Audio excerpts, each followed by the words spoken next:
welcome to Board Gamers Anonymous, the podcast where everyone is welcome at the table, but of course, no one knows whose turn it is. This is Chris. And this is Anthony. This is episode 525, BGA Fantasy Board Game Draft, and BGG Hotness for month number 4. We like to thank our Patreon backers for helping us bring you a brand new episode, but especially our new Patreon backer, Weather But in Space. Hey friends, welcome back to another episode of the podcast that continues to go despite all the tariffs that keep trying to stop it from shipping out to you. Yeah, well, we are filing a lawsuit, though. Uh-huh. We are looking for people to sign on to that lawsuit. We're also looking for lawyers to do the lawsuit for us, preferably for free. Pro bono would be great. Yes. And if anybody could tell us how to file a lawsuit. Or what a lawsuit is. Or what a lawsuit is, yes. We need to Yes. we need to get on that, but we're doing it. It's on the books. Tomorrow we're having a meeting. Hop in. Yep. Yeah, I mean, there's a lot that's happening, and getting those podcasts to you, always challenging each and every week. But we push through, nonetheless, despite all the craziness that happens to happen. And what we've been hearing recently, currently, is that our friend Jamie Stegmaier from Stonemaier Games has put together a little bit of a lawsuit thing.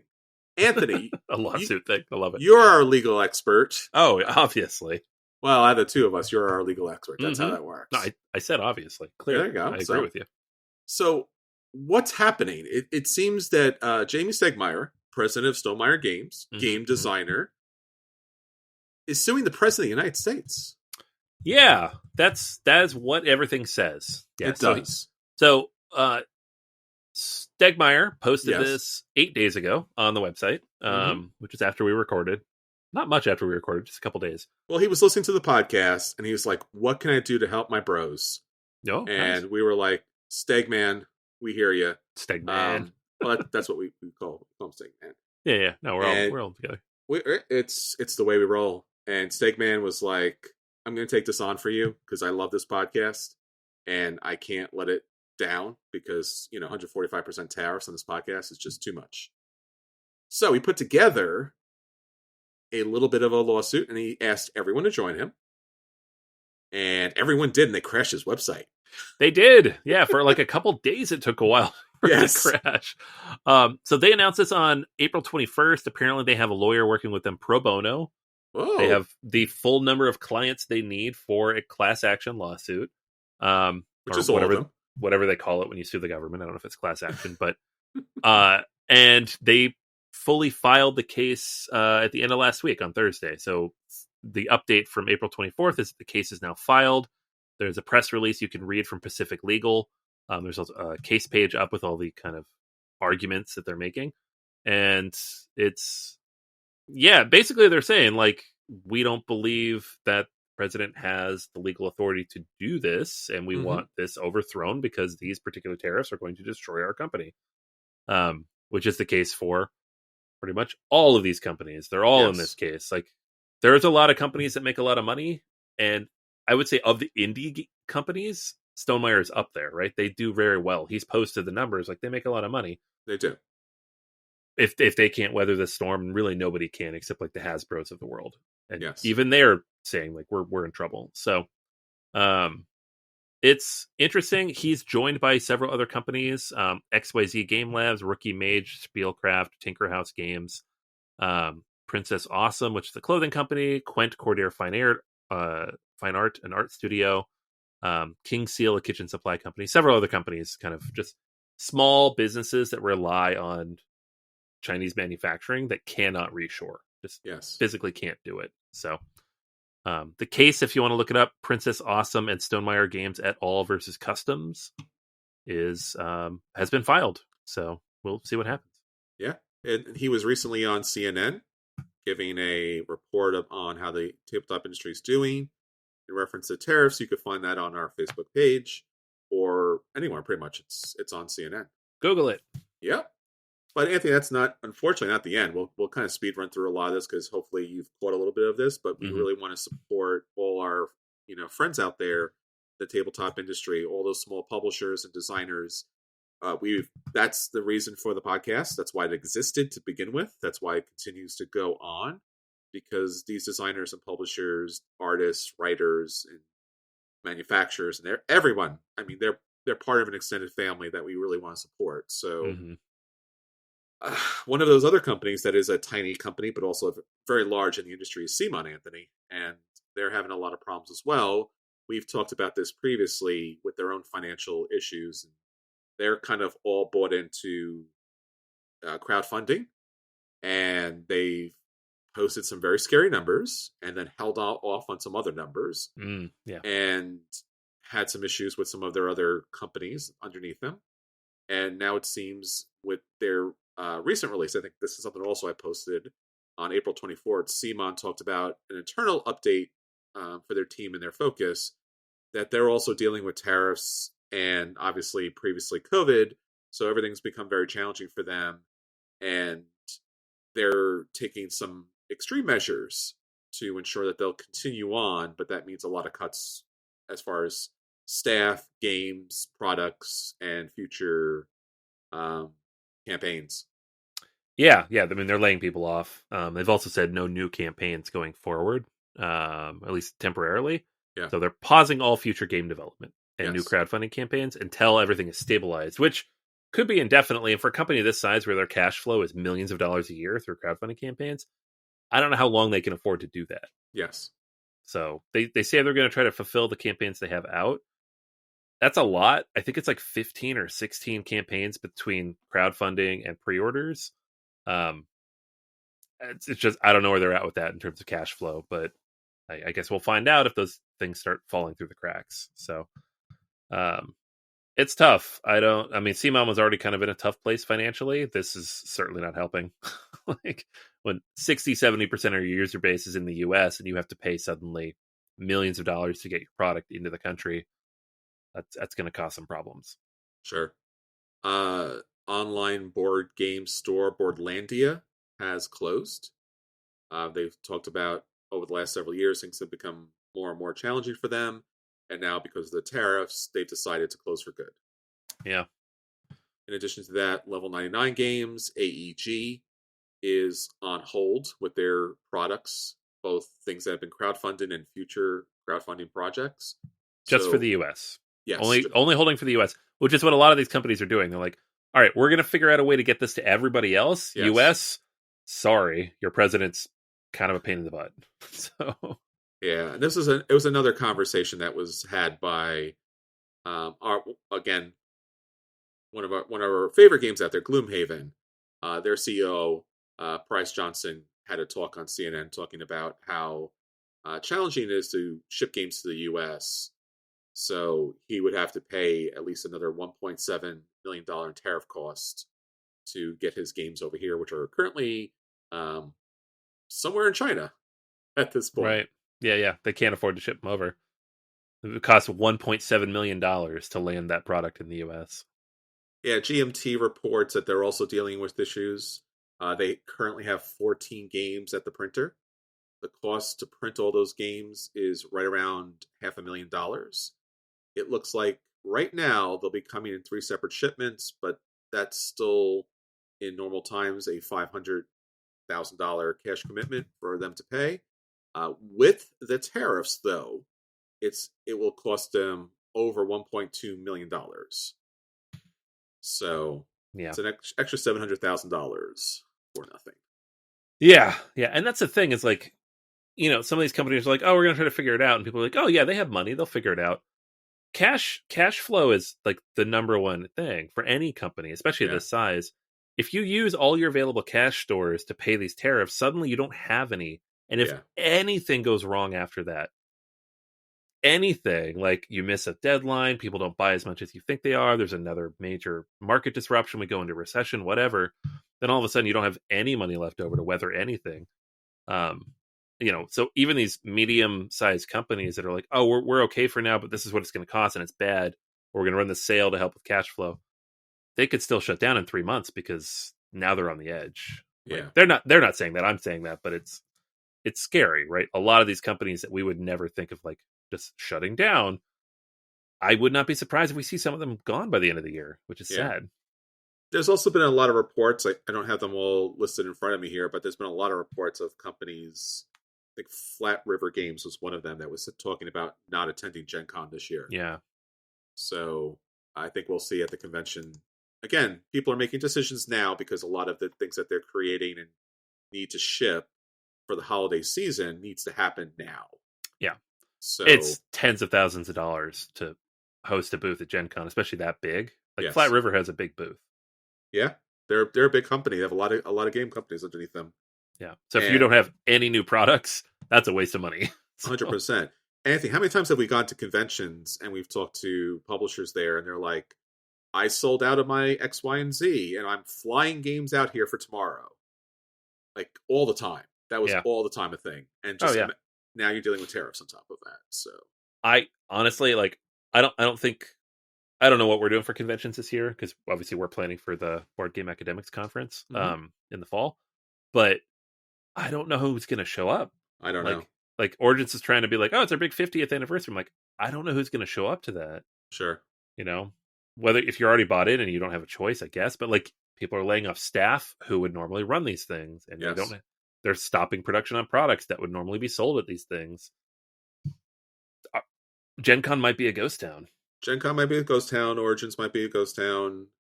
Again, because a lot of the, like you mentioned, the challenges there, but also like for all the people, again, all the prices are being raised. So even if it's not a board game hit, everything else is more expensive. Hotels, travel, everything is just more expensive. And everyone's just going to be very careful about money that they spend. And with the current administration here in the U.S., it is sincerely chaotic evil, right? Like this is just like random Tuesday, something changes. And then it changes back 5 days later. And then it changes back 6 months later. And this administration will be in power for the next 4 years. So there's no telling what comes next. There's a good report one day and a bad report the next day. And I don't know. I don't know where we'll land. Every week it's something different. Right. But the things that the challenge and that chaos really does affect so many people and so many industries and so many things. And games are created in sometimes multiple places from multiple publishers and multiple manufacturing and assembled in different locations. So it's kind of chaotic right now. Yeah. So roll all your dice for saving. Right. All of them. I'm all day. I'm just sitting here rolling dice. Come on. That's pretty much it. Nat 20s. Let's do it all day long. Jeez, that's the only way we're going to get through this right now. So, yeah, fun. That's a thing. Right? Let's talk games. Woo!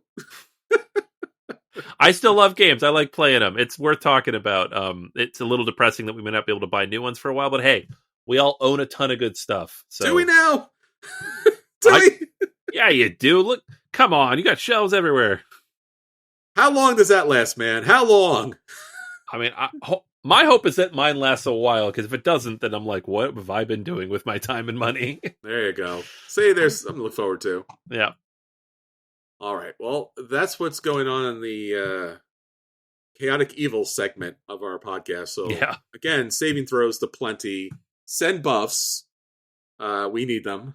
And again, as always, a big shout out to all the designers, publishers, manufacturers, writers, designers, artists out there that are creating games and obviously are dealing with a tremendous number of challenges with employment and the future of the profession. So if we can be of any help or service to you, please let us know. We would love to help.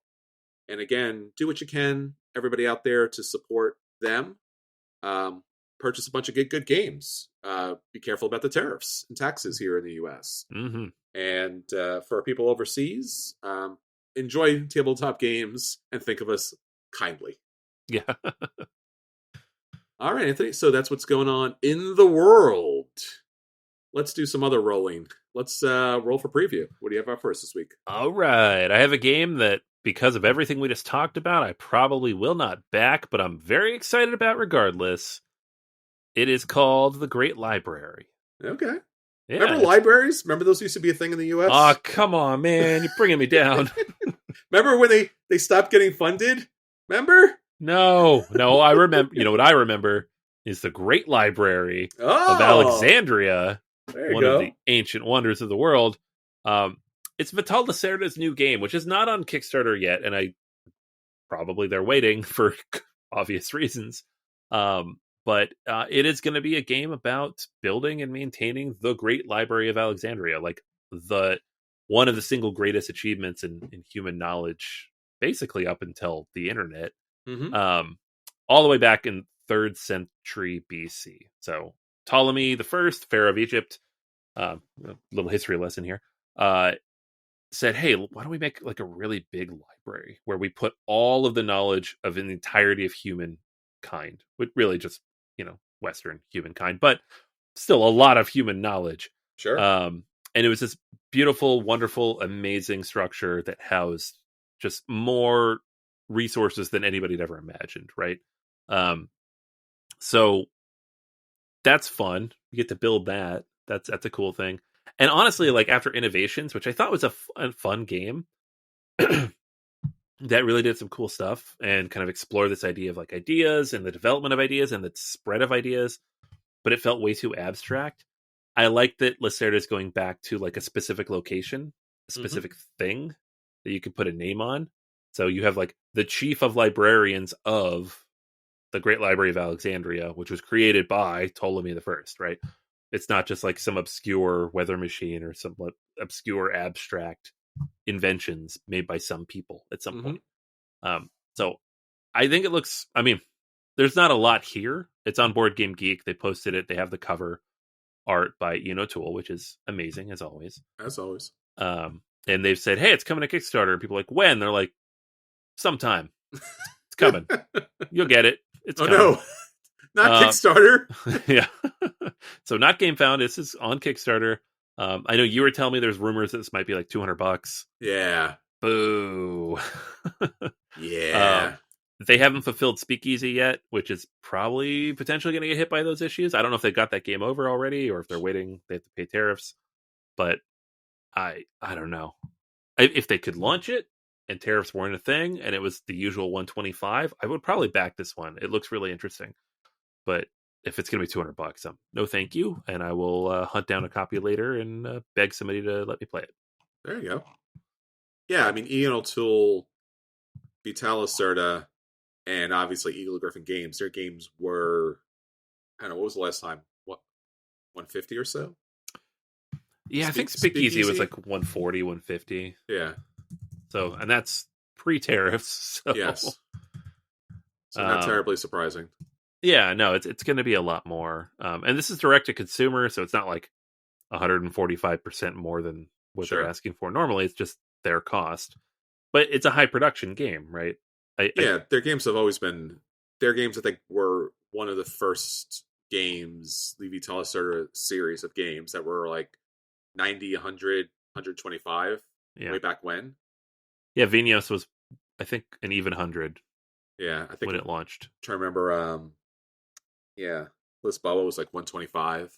Yeah, If I remember correctly. and they've kind of inched up over the years. Yeah. Just because it's been 10 years and Yeah. inflation. But yeah, I don't know. I love these things. I really Speakeasy didn't really speak to me. Ah, Um, but this is like this is a theme. Like this is a thing that like ancient, oh yeah.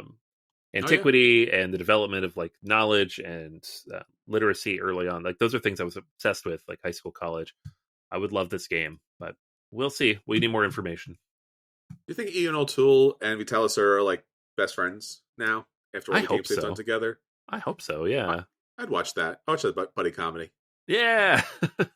Designing games together and Yeah. maybe make. Tool's going around trying to stab everybody, according to Chris. Well, Tool's like, no, no, Vital, no stabbing your fans. Chris says that because he's the only one standing. That's why. Yeah. Nobody else says that because they know better. That's Yeah, what I'm saying. exactly. Yeah. Yeah. No, it's, I have to imagine, like, because these games are so complicated, you can't just, like, send him the rule book and be like, make art for this. It'd Yeah. have to be, like, a collaborative effort. Yeah.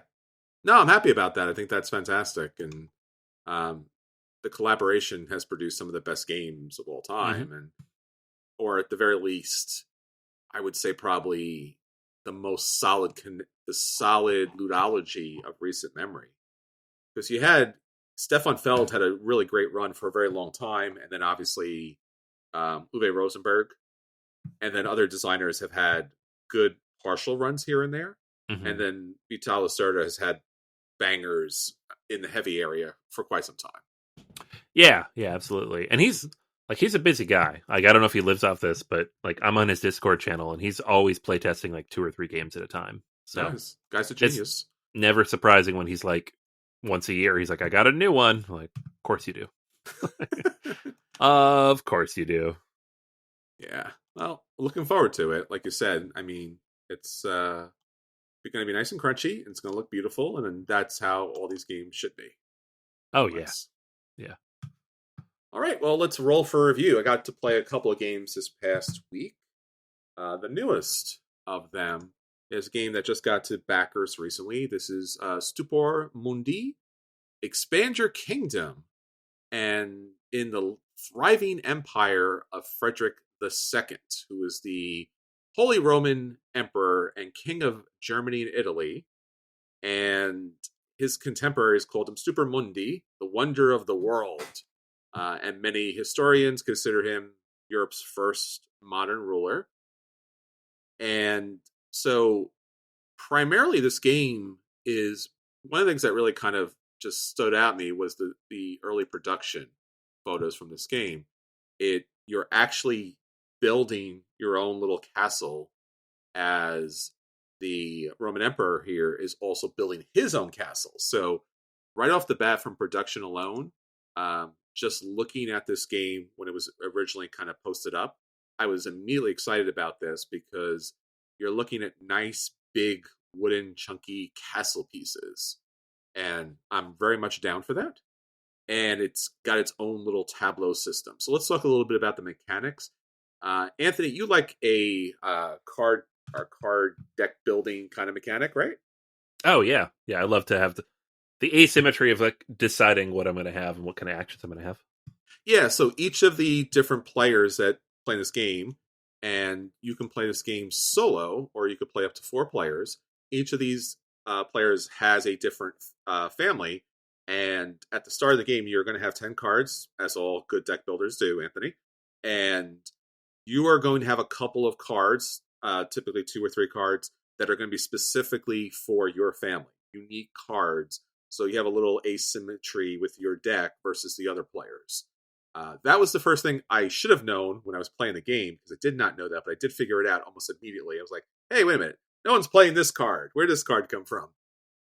So I like that right off the bat because I like to be able to do something a little different. And this game is all about either doing the same or different things as other players. And I'll mention that a little bit more in a second. So basically, you have a little deck building element.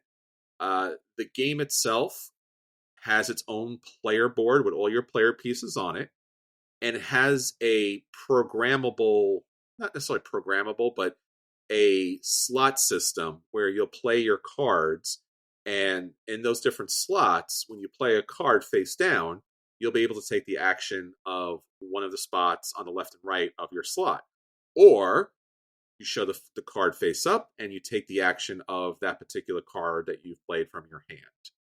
The actual board itself has spots for all your castle pieces, and you have a separate board that's going to allow you to take your castle pieces off the main player board onto this small separate board and build up your castle in order to gain ongoing benefits throughout the game. So that's very cool. And there's also slots to gain advisors. Now, this is really where the game, this is kind of like the core of the gameplay.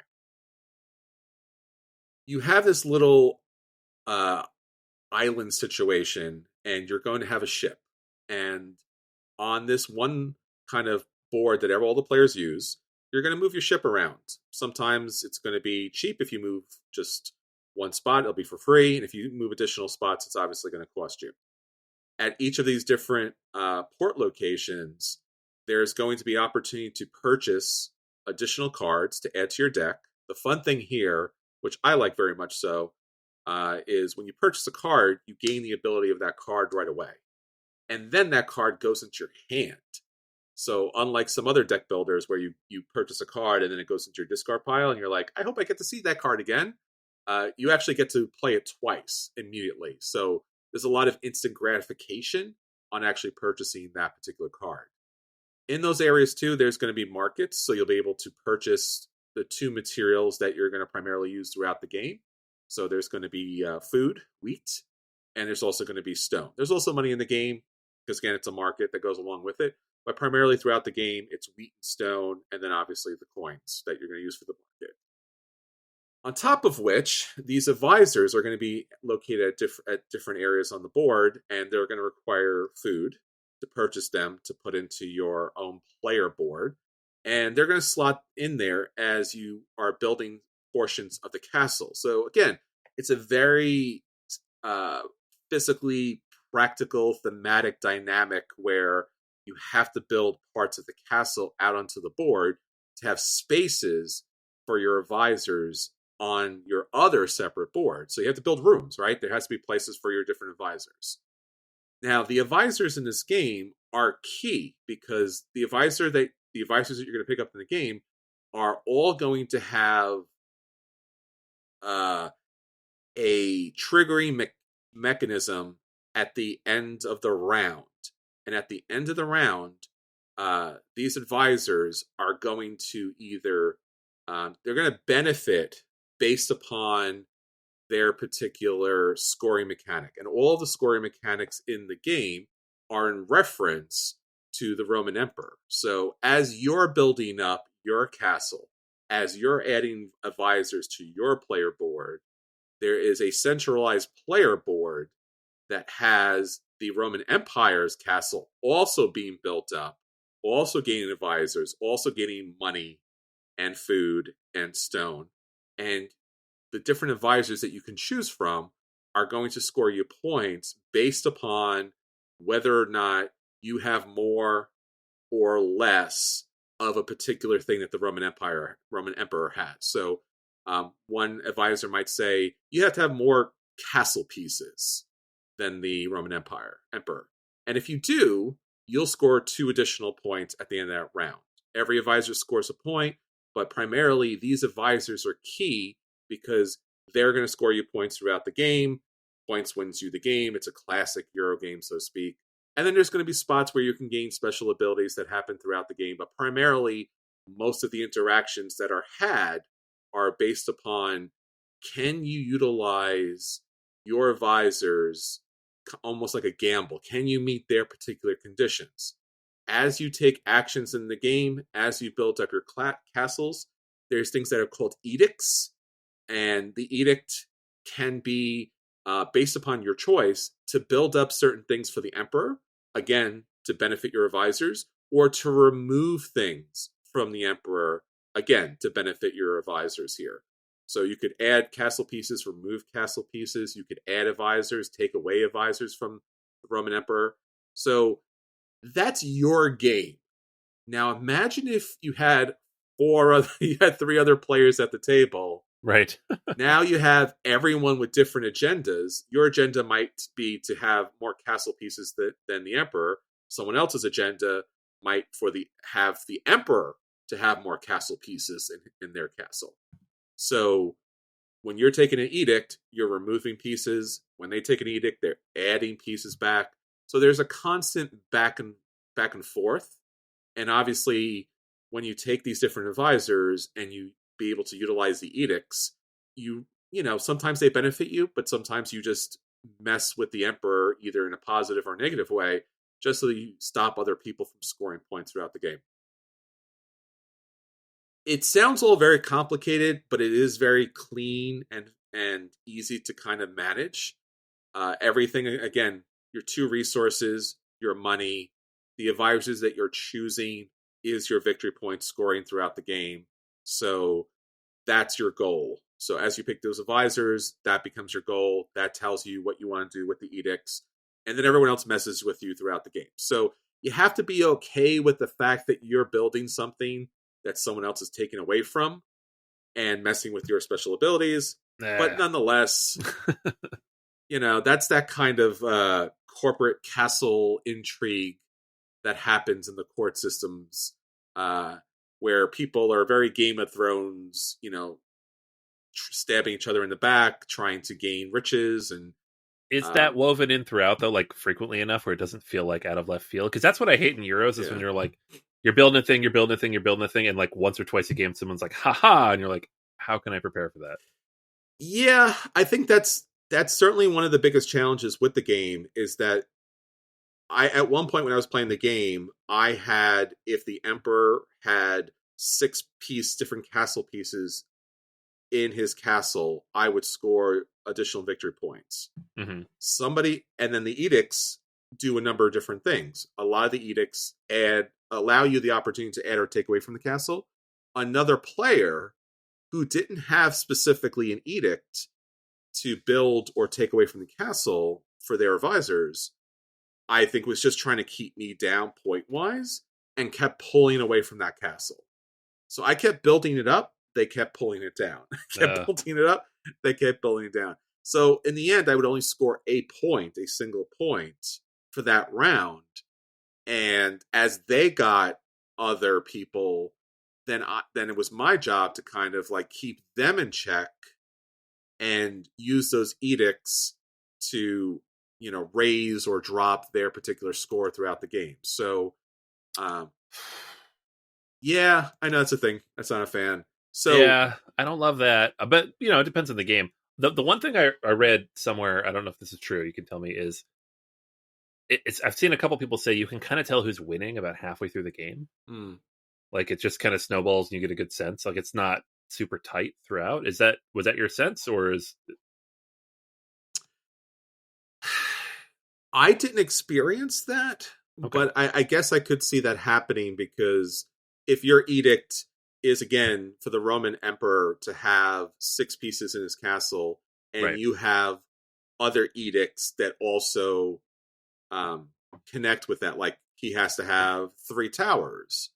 And throughout the game, people have been messing with the emperor's castle so much, and it's down to like almost no pieces. You're not scoring any of those additional points. Right. So you could be running uphill through the whole game going, well, there's only 2 pieces of castle out there.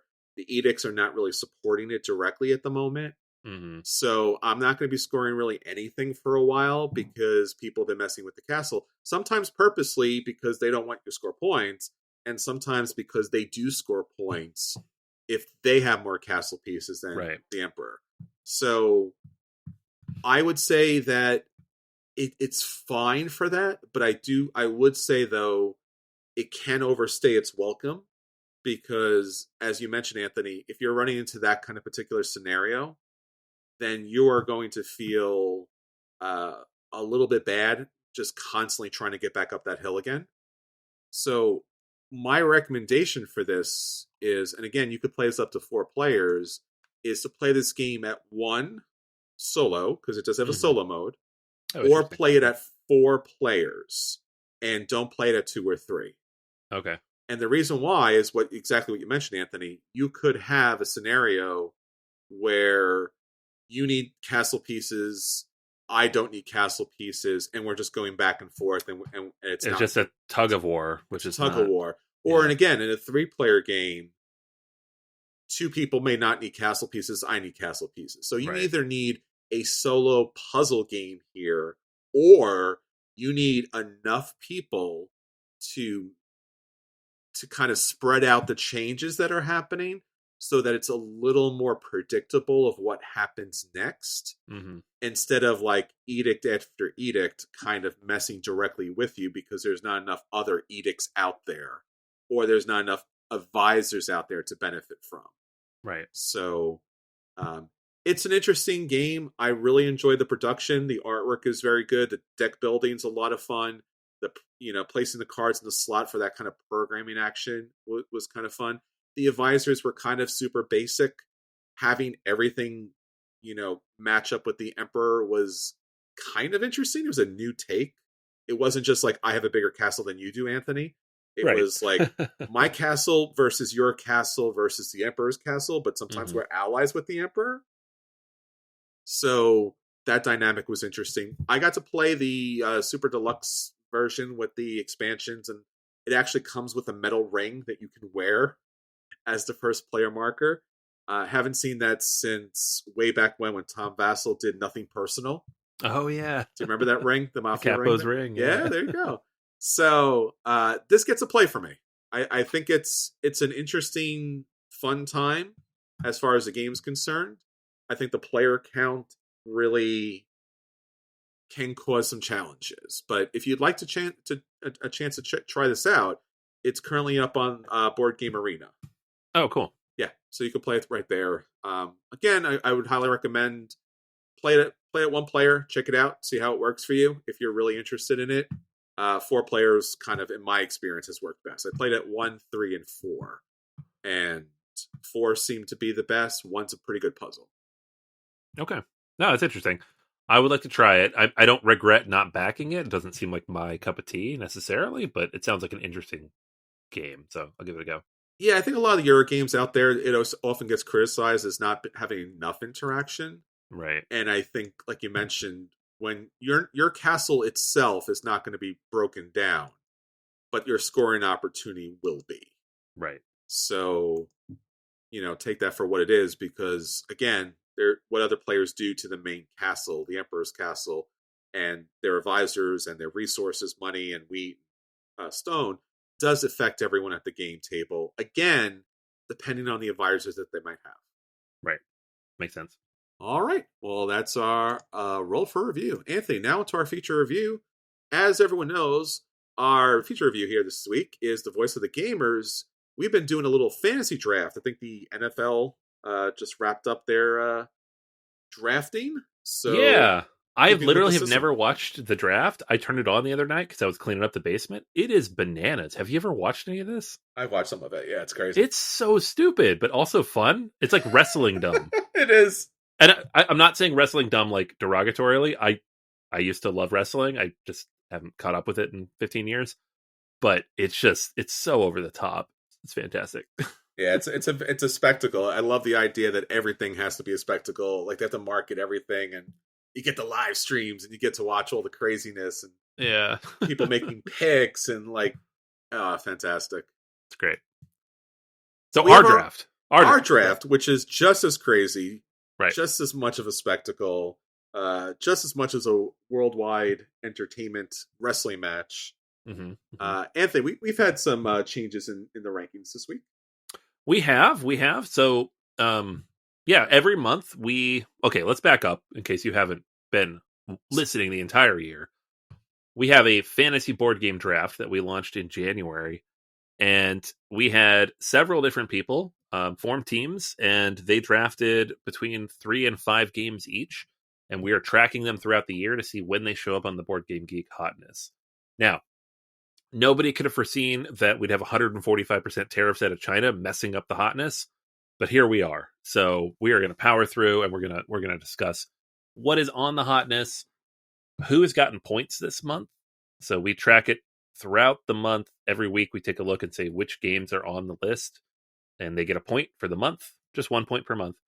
And then we look at the total number of points that they have so far. We have our own team in there, BGA does, and we'll kind of share our score as well. So that's what we're doing. It's the BGG Hotness with the draft flavoring on top. Ooh, fancy. Yeah. So first up, what we're going to do, we're going to run down the games that made the draft, got some points for our teams this month. There are 9 of them. Out of the 52 games that were drafted, 9 made it into the Board Game Geek Hotness in the month of April. And those then kind of stack up, and we'll give the overall updates, and then we'll go through the rest of the games that made it into the hotness and maybe eked out some of the other games. So first up, we have Great Western Trail El Paso. Now, this is the kind of smaller, I say smaller, but it's a little bit smaller box. Revamp of Great Western Trail, the 4th version, I think. Is that right? Crazy. Too many versions. I don't know. Way too many versions. But it's Great Western Trail. It's very popular. It's super high up there. We talked about this a couple weeks ago on our top 100 strategy games. Mm-hmm. and how there's too many versions of it in the top 100. Yes. And some people called us on that. And you know what? I stand by it.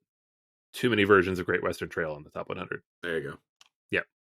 It's also on Board Game Arena, which helps. Yes. So that's a point to Andrew. Good call, Andrew. Second point for that game. Cyclades Legendary Edition.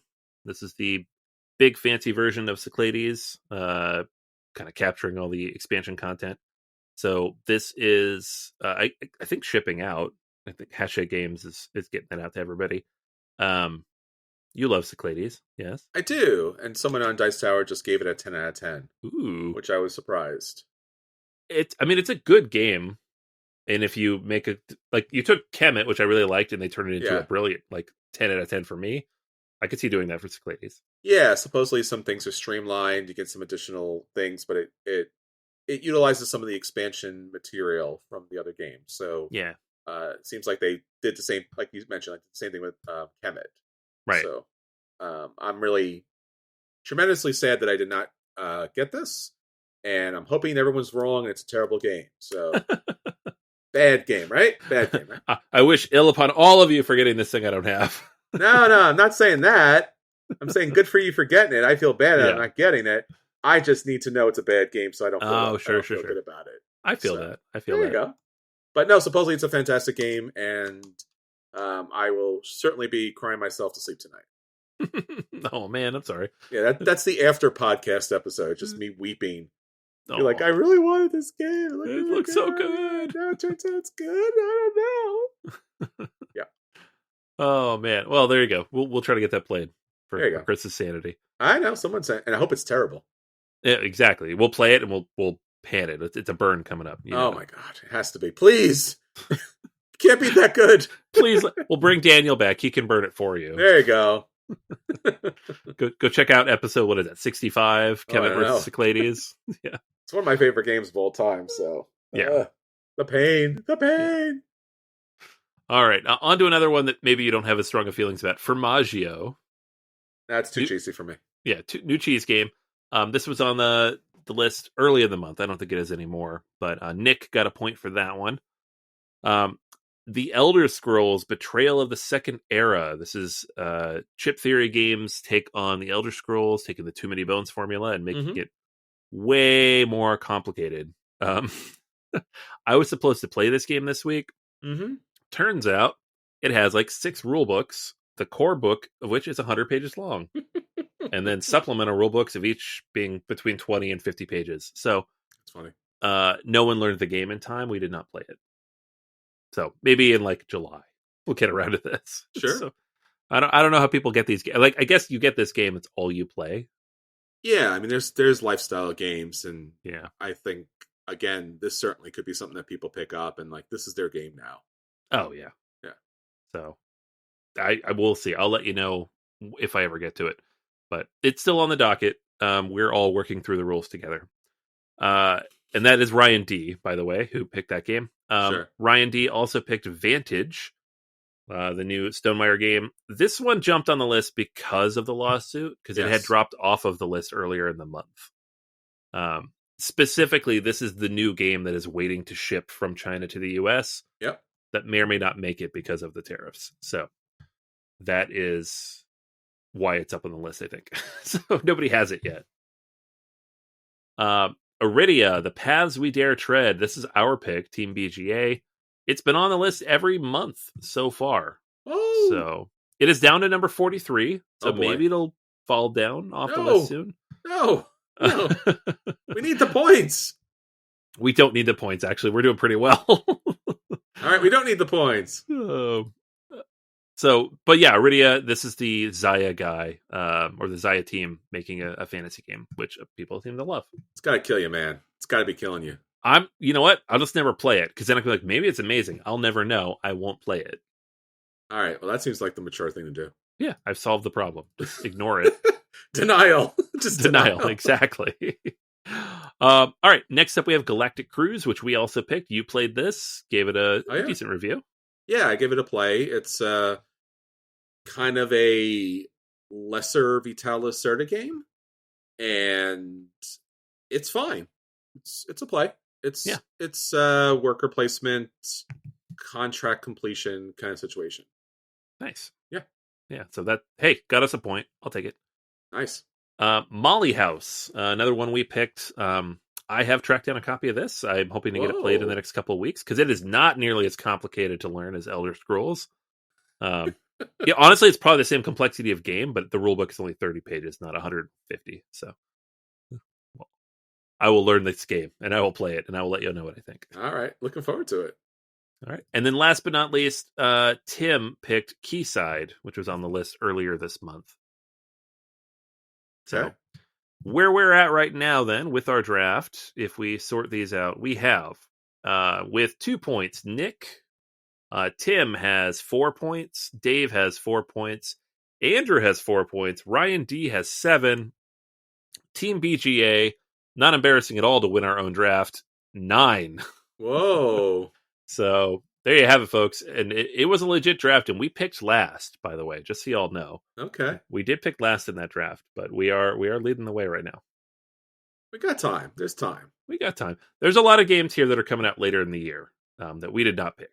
So So early lead is what we went with. We picked Top Heavy. We did pick Stupor Mundi. We did. So, yeah, it has not been on the hotness at all this year, but we did pick that. It just came out, so people are getting it now. So Give it some time. Mm-hmm. Yeah, it's a good game. Yeah. So there you have it, folks. Now back to the full BGG hotness, the games we didn't talk about. So we have at number 50 a really goofy game that looks like it came from 2004. Yes, it does. Time Lancers. What is this? What are we doing here? What was going on? This is crowdfunding? What is this? No, this is how would you say, dream completion situation. We want to go back in time and be able to take care of the tariffs. Okay. Yeah, that's what this is. Great. We talked about this game a long time ago. Oh, did we? Yeah, we did. This was something that we had previewed way back when.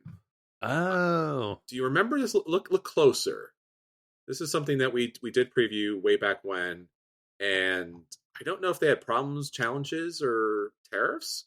It's been around for quite some time. Yeah. So maybe it's finally getting to market. Yeah, I mean it's a 2025 release, despite whenever it was backed. So yeah, 2023.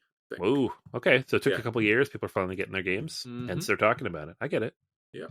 All right, 49. This is a big one for you. I know you're not backing it because you already have it, but Tricarion Anniversary Edition. Yeah, the Anniversary Edition adds an expansion, adds a new box, adds a new board. Oh. They did the designer and owner of the company did a really nice video talking about his appreciation for all the gamers out there, and and what he hoped to kind of get with this new version of it. Mm-hmm. I have the base version. I had the expansion version that has the Academy, which absolutely fixes a lot of challenges and problems with the game. It's currently on Kickstarter, the 10-year anniversary. Tariffs, they talked about that. So they talked about it more along the lines as a tax that they would have to put on at the end of the campaign once it does ship. So I think I'm probably going to skip this, but it does look cool because the expansion does include at least a lot more like magical kind of elements to it, like real magical, and not just like a magician kind of elements to it. So right. So I'm excited about this. Again, this would be something I would have backed if not for tariffs. So I was like, when they originally announced it, whenever that was a few weeks ago, I was like, oh, that seems cool. And I liked that game. And it's a chance to get everything. And now with the tariffs, I'm like, no. And it as someone who owns it, it's a heavy game. It's a physically heavy game. So I don't know what shipping costs. It's a heavy and physically big game. So yeah, it's going to be a lot. Yep. All right. So again, if you haven't done board game like the BGG Hotness with us before, we don't go through all 50 games because some of these games are just on here every month. Yeah. Endeavor Deep Sea, Andromeda's Edge, Voidfall. Mm-hmm. These are staples, right? They're hot games right now. Yep. Bomb Busters is up here. Sea Salt and Paper. I know a favorite of yours. Love it. Great game. Great little game. Going to be a modern day classic. Calling it. It's trying. It's on this list a lot. Mm-hmm. We have Cascadia, great game, one of my favorites. Castle Combo, it's been on here for a little while. The Rats of Weestar, I think, is this on Board Game Arena now? It's Is that on why Board on Game here? Arena now. That's why. Yeah. Yeah, there you go. Mhm. There's like 3 prime reasons games get on here. It's on Board Game Arena now. There's a problem with crowdfunding, or somebody in that company did something bad. But and then the 4th reason is just it's a good game that's just on the list all the time. Lord of the Rings: Duel for Middle Earth, classic. It's always on here. Everdell, Quacks with the crazy bad artwork on the cover. Mm-hmm. Sorry, everybody, terrible artwork. Earth had an expansion go up on crowdfunding not too long ago, so they're powering through tariffs apparently. But more Earth content coming your way. Yep. Dune Imperium, all-time classic. It's always on here. Root's always on here. Arkham Horror, the card game's always on here. Mm-hmm. So, number 30, this War of Mine, the board game, is getting a 2nd edition, which was announced before when Awaken Realms did their big preview event early in the year. Yeah. But more information has gone up. They put up the page on GameFound. So people are talking about it. It's possible for you to pledge now. It's up to like 1.1 million. Yeah, pretty crazy. That's a crazy amount of money for a game that's just going to make you depressed. What we need in order to prepare for the future, Anthony. Oh yeah, which is even more depressing. Thank you. Mm-hmm. All right, I'm helping. Yeah, my version of help. It's great. How you feeling? I'm great. We switch off. Last week you helped. This week I'm helping. That's true. We do take turns with this. Mm-hmm. All right. Next up on the list, number 24. After skipping over some all-timers, we've got Leaders, which is on BGA. There you go. Yep. Just about to try to guess why it was here, and you got it for me. Mm-hmm. 2-player abstract game. Yeah, it looks pretty cool. I like it. Yeah, it does look cool. Nice artwork. All right, we have Compile Main 1 at 21. This is, by all accounts, an amazing game, but also Greater Than Games, which was just shut down. So, yeah, that's why it's here, I think. Yeah. So, rest in peace, Greater Than Games. Yeah, they still have a basic heartbeat left. There's still, if we all clap our hands, maybe they'll come back. Yeah, it's a shame, but no. There's still a heartbeat there. There's still somebody at the wheel. I don't know if that means much of anything these days, but we'll see how that plays out. Yeah, I know. Just a lot of this reorganization, shutting down all this stuff. Yes. Companies are going to use tariffs as an excuse for sure, too. All right, we have Great Western Trail El Paso in here. We already talked about Betrayal of Second Era, Elder Scrolls. We already talked about. A couple more all-time favorites here. We have Heat Pedal to the Metal, 17. Brass Birmingham at 16. Tricarion is up here as well. It has a separate entry than the Anniversary Edition, which I know drives you crazy. It does, but people are just trying to figure out what the Kickstarter is all about. Yeah, that makes sense. We talked about Flip 7 not too long ago. From most acquired games, right? Yep. Yeah. So this is a game everybody's buying, which makes sense why it's here. Cyclades Legendary at 10, Galactic Cruise at 9. Yeah, people got their backing kits. Yep. So yeah, all the backing going out. Deep Regrets. Oh man, it's been up here for a little while now. This is we have Deep Regrets and Shallow Regrets are often on here over the last 2-3 weeks, and these are cooperative dice rolling push your luck type of games. Sure. Yeah, it's a fishing game in which you're pulling increasingly horrifying things out of the ocean. Yeah, it looks very Cthulhu-esque. Yeah. There's a lot of these Cthulhu but fishing games. Yeah. Don't go fishing, people. Apparently, yeah. No, that's bad. I had a friend who used to be a hunter, and I was like, why do you do that? And he's like, I was like, you ever get scared out there late at night because you have to go out there in the pitch black? And he's like, yeah. And I'm like, okay, so what is it? Bears? Is it, wolves out there? He's like, no, it's Bigfoot. And I was just like, and he's like, no, seriously. He's like, I'm being real about this. He's like, I've heard things, and and he had a legitimate fear of that. So I do think the deep, dark places of the world, there certainly are mysteries out there. Mm-hmm. And whether or not they're true, I think it's important not to go there. Exactly. Do you see that video from 2 weeks ago of the giant squid? Yeah, the giant squid.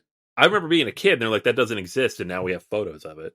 or video of it. Yeah, there's just more to life in the world than we know. So, leave those places alone. I know. Nothing's more alien and dark than the ocean. For a reason. Yeah. Oh. All right. Moving on up the list here, we'll go through the top 6. Gazebo at number 6. Ooh, talk about another deep, dark place. Oh, yes. The Gazebo. This is a Reiner Knizia abstract game, which is a re-implementation of Qin, which is a game that came out in 2012, which was based in ancient China, like colonizing the Chinese hinterland. Now you're building a gazebo. So, has there ever been a game that Reiner Knizia has made that's not an abstract game? Because you said some card games, right? All right, I guess. Yeah, that's a good question. I don't think so. I think all those games are kind of abstract. Yeah, I mean, it's a mathematician, so it makes sense. Oh, yeah. But it looks like the cover looks cool. Like the game itself is just like some tiles on a board, which is he's finally gotten like real art and real production for his games, which is great because again, the man's a genius. So what I will say is cool about this is like the way they're pitching it is it comes in like a little tin or a box, and you can get like a cloth mat that you can play at a picnic. Aww. Now, will that work with all the tiles and pieces? Because those pieces look like they're about to fall over? Yes. No, but it's really cool looking. So it's an idea. I give them credit for the effort. It's an idea. Yeah, it's an idea, and it's cool looking, and people are giving them money. Although I will say, other than this War of Mine 2nd edition, all of these crowdfunding campaigns that are running right now, and there aren't that many really, most people are holding on them, they're not making a lot of money. Yeah. So people are just like, am I going to get this game? Also, I want to save my money, but also, am I going to get this game? It's true. So, all right. Number 5, Battle of Hoth, which you talked about a couple weeks ago. Yep. Which is Memoir 44, but Star Wars, which is awesome. It's so smart that they did that. It's just a smart idea.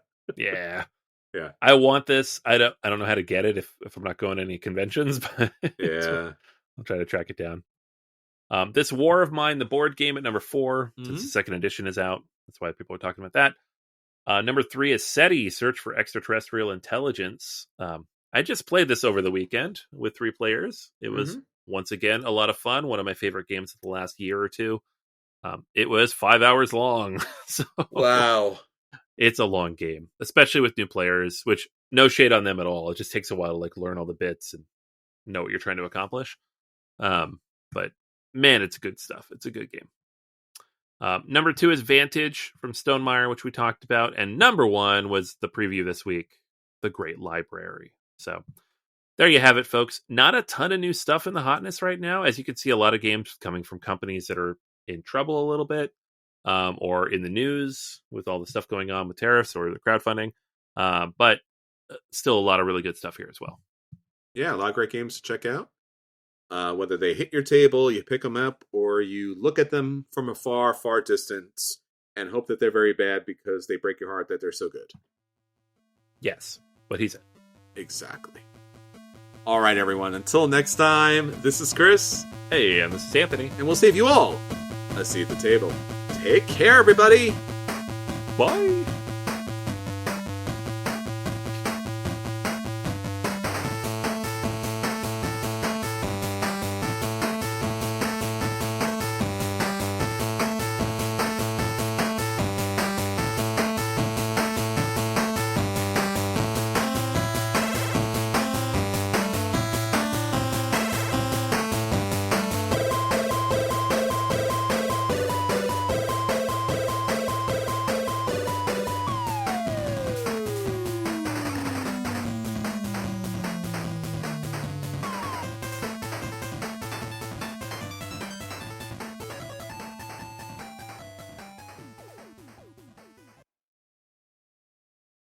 Hey there, Hugh from Poderation here. If you like today's show, why not check out Make Believe Heroes, a family-friendly D&D show for all ages. Join our eclectic, lovable cast as they explore the world of Manumi and beyond in a show that's designed for everybody to be able to enjoy. If you'd like to hear more, check out our website at poderation.com.